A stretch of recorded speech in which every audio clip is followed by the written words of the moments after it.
go to the moon in a nanosecond.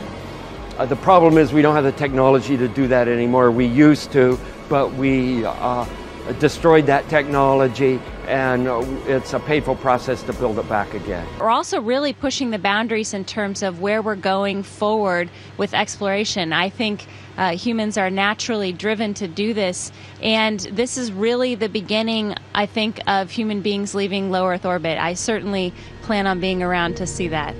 Right now, we only can fly in Earth orbit. That's the farthest that we can go. We only can fly in Earth orbit. That's the farthest that we can go. And this new system that we're building is going to allow us to go beyond and hopefully take humans into the solar system to explore. So the moon, Mars, asteroids, there's a lot of destinations that we could go to, and we're building these building block components in order to allow us to do that eventually.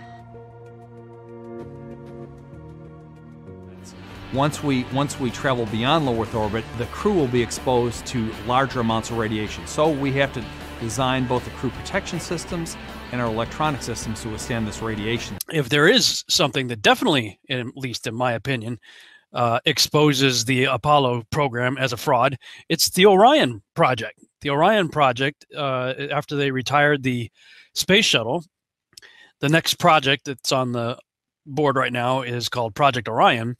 And they're pretty much telling you that Apollo never happened, especially when they put out videos like this talking about the Van Allen radiation belts. We are headed 3,600 miles above Earth, 15 times higher from the planet than the International Space Station.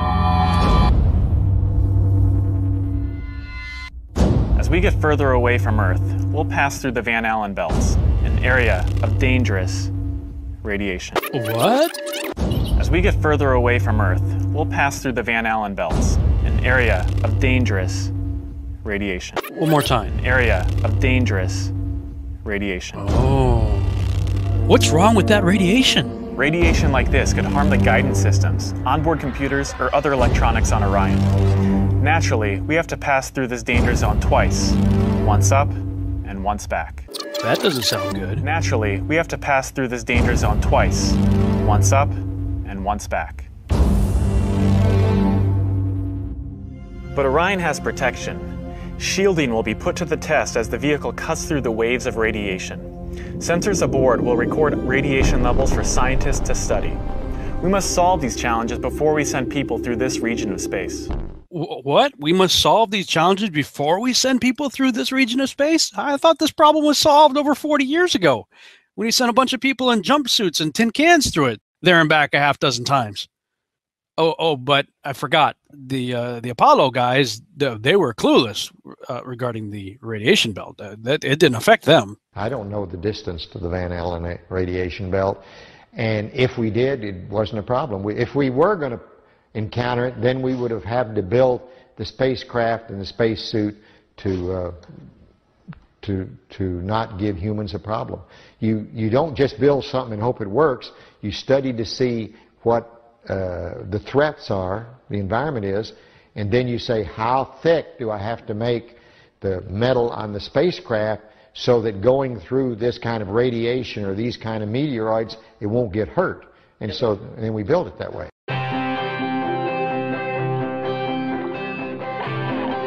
I help manage the Orion Crew and Service Module office. We're responsible for developing the crew capsule, which is where the crew lives and works when they're in space, and the service module, which is what provides the power and the fuel and the consumables then that is plumbed over to the crew module. We don't have the ultimate answer for radiation on Orion. We're still working on that. If we were to build Orion out of the materials we need and the sole job was to protect for the radiation environment, the vehicle would really be too heavy. So we have to balance the weight of the materials that we put on the spacecraft with how much protection it's providing the crew. So we're really looking at it from an operational perspective. If we understand a radiation event has happened, the crew will actually take shelter in the aft bay of the vehicle. We have found over the years that water is a really great radiation absorbing material.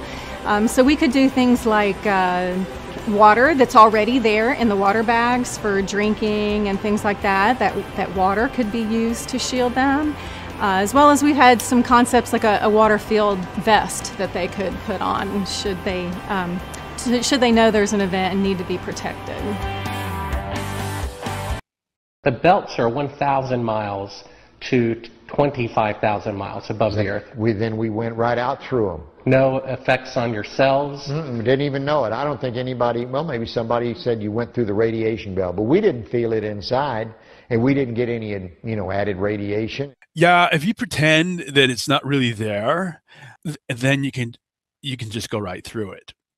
To protect the astronauts from the Van Allen radiation belts, the lunar module would have required 6 feet of lead shielding.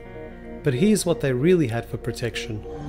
Obviously, the only shielding they had was the literally paper-thin outer hull of aluminum, and their suits consisting of glass fiber, some aluminum fibers, and silicon rubber. It's very interesting concerning radiation that the astronauts were protected by a thin film of aluminum when here on Earth they put a lead shield on us when they take a dental x-ray.